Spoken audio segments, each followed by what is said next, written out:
Matthew chapter 27. When morning came, all the chief priests and elders of the people conspired against Jesus to put him to death. They bound him, led him away, and handed him over to Pilate the governor. When Judas, who had betrayed him, saw that Jesus was condemned, he was filled with remorse and returned the 30 pieces of silver to the chief priests and elders. "I have sinned by betraying innocent blood," he said. "What is that to us?" they replied. "You bear the responsibility." So Judas threw the silver into the temple and left. Then he went away and hanged himself. The chief priests picked up the pieces of silver and said, "It is unlawful to put this into the treasury, since it is blood money."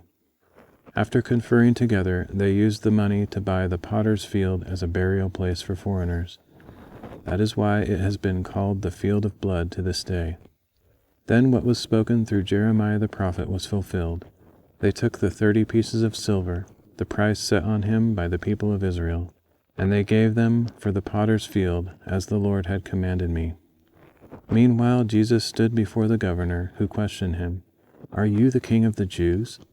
"You have said so," Jesus replied. And when he was accused by the chief priests and elders, he gave no answer. Then Pilate asked him, "Do you not hear how many charges they are bringing against you?" But Jesus gave no answer, not even to a single charge, much to the governor's amazement. Now it was the governor's custom at the feast to release to the crowd a prisoner of their choosing. At that time they were holding a notorious prisoner named Barabbas. So when the crowd had assembled, Pilate asked them, "Which one do you want me to release to you, Barabbas or Jesus, who is called Christ?" For he knew it was out of envy that they had handed Jesus over to him. While Pilate was sitting on the judgment seat, his wife sent him this message, "Have nothing to do with that innocent man, for I have suffered terribly in a dream today because of him." But the chief priests and elders persuaded the crowds to ask for Barabbas and to have Jesus put to death. "Which of the two do you want me to release to you?" asked the governor. "Barabbas," they replied. "What then should I do with Jesus, who is called Christ?" Pilate asked. They all answered, "Crucify him." "Why?" asked Pilate. "What evil has he done?" But they shouted all the louder, "Crucify him." When Pilate saw that he was accomplishing nothing, but that instead a riot was breaking out, he took water and washed his hands before the crowd.